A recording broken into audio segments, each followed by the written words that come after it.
precinct, or make phone calls. If you won't make phone calls and won't walk, then just don't listen to me. Okay? And if you don't think the future of your country is worth a few hours a month outside your comfort zone, then just shut off your mind right now and don't listen to me anymore, because that's what you're going to have to do. Listen, I have classmates of mine who are in Afghanistan right now getting shot at. I have classmates of mine in Iraq getting shot at. You probably know people who are over there too. If we can't even walk and knock on a few doors to preserve this country so that they don't come home to a thugocracy, then I don't know how you look yourself in the mirror in the morning, frankly. Okay, like I said, two generations ago, everybody knew this stuff. Now, tea parties are great, but we've got to do more, in my opinion, than we'll run around with signs at the Capitol. Because Nancy Pelosi and the rest of those idiots could care less that you're running around with signs. If we want to change things, we have got to politically organize, okay? These postmodernists who are in Congress, they don't care about your protests. They don't care about your telephone calls.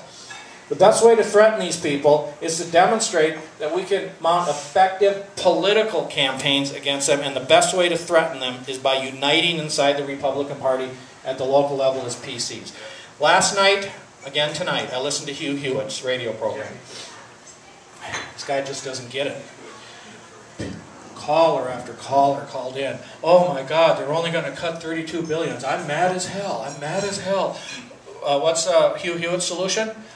Enforce their promise by calling them on it. Call them up. They could care less if you call them up. But if you call them up and you say one of the two following things truthfully, they might listen.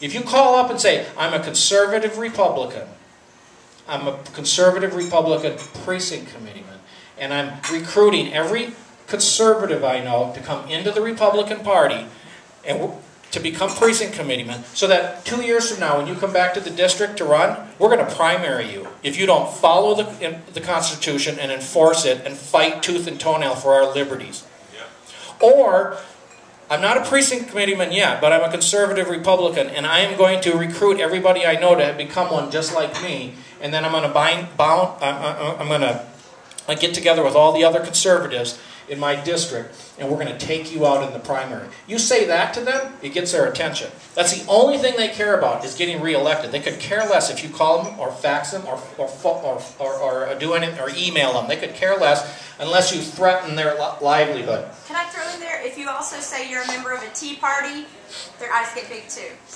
Okay, so we Tea Partiers, we got to take our partying indoors to these GOP committee meetings, and that's where you can learn how to become a PC. Okay. Remember, focus on the goal. We have to unite. We have to unite where it matters. We're fighting a political war. Political wars are fought with political, not tea parties. We got to become politically relevant. The way to become politically relevant is to get inside one of the two parties, and the party that best embraces the Tea Party philosophy and values is the Republican Party. The Republican Party actually has a very good platform that's conservative. The problem is there aren't enough conservatives in the party. This is the big secret that Republicans don't want you to know. And it's coming from, I'm now an insider inside the party. They don't want you to know that half of these precinct committeeman slots nationwide are vacant. Okay, now let's do the math here. Half are vacant. The half that are full are split about 50-50 between rhinos and conservatives. Michael Steele, the fact that he was the chairman is a good reflection of that. Do the math. If we fill up the 50% that are vacant with conservatives, the 50-50 split goes to 75-25 in favor of conservatives. That's why they won't tell you this. They're terrified that you'll do this. They don't want you to know what I'm telling you right now. Okay? Here in Maricopa County in 2008, 31.8% of the precinct committeeman slots were filled. Only 31.8%. That's pathetic. We're up to about 44% now. Now that doesn't sound like a big difference, but I'll tell you, it makes a huge difference in who gets elected to the leadership. We've got conservative leaders across the board now in the Maricopa County Republican Party, And remember Bill Montgomery, who was running against Rick Romlin? You know why he won? Because we endorsed him at the county level. And he went everywhere he went. He could say, I was endorsed by the party, not Rick Romley, the Rhino. I was endorsed. And he won in a landslide. And he didn't have any name recognition before that. Okay. We hear all these people complaining about the Republicans this and Republicans that, and blah, blah, blah, blah, blah. They're damn Republicans. There's no such thing as the Republican Party. The Republican Party is a reflection of the precinct committeemen, the voting members of it. Republican precinct committeemen are the Republican Party because they elect the leadership of the party. If you want to change the Republican Party, you got to get inside it as a precinct committeeman. If we unite and act, overnight, we can change this Republican Party into a party that's controlled by you, conservatives. But you can't get out, you can't do it from outside. Now, Utah, perfect example. What happened in Utah? Sorry, jump. Oh. Let me tell you about Utah real quick and then I'll go back to the slides. Bob Bennett is no longer a senator. Why did that happen? I'll tell you why. The biggest 9/12 group and the biggest Tea Party group, the leaders, got together, they sat down and they said, we might be able to take out Bob Bennett if we get inside the Republican Party. They got the rules of the Republican Party. They have a totally different system up there for electing senators. They have a caucus system. On a certain day, all across Utah, in every precinct, if you're a registered Republican, you get to go to that caucus meeting and elect a delegate to a nominating convention.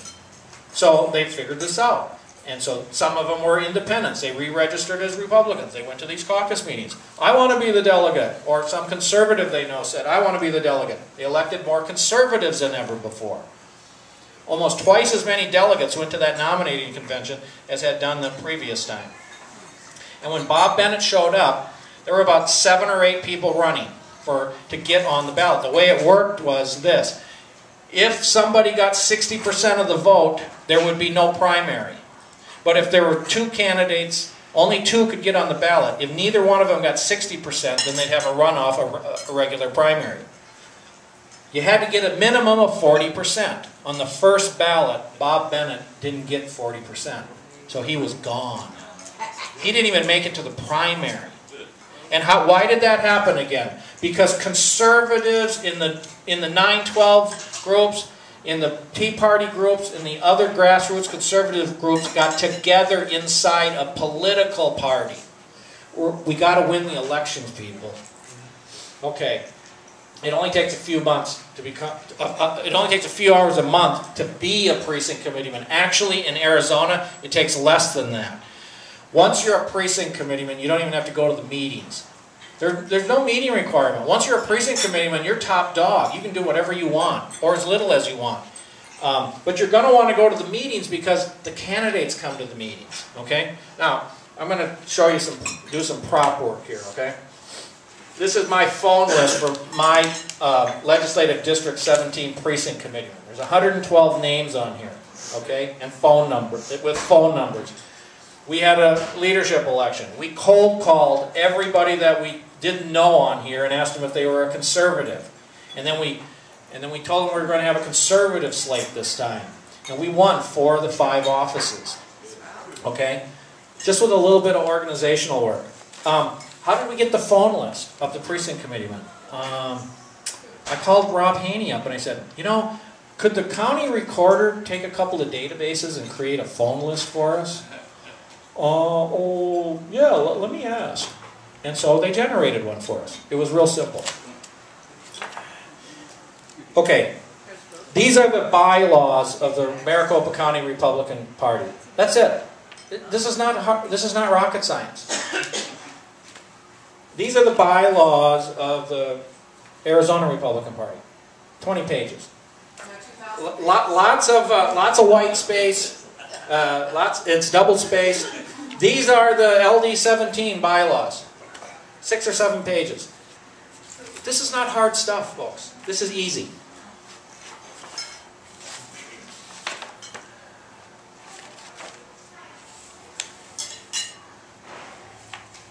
There's 2,935 names on this list. You know who those are? Those are the precinct committeemen in Maricopa County.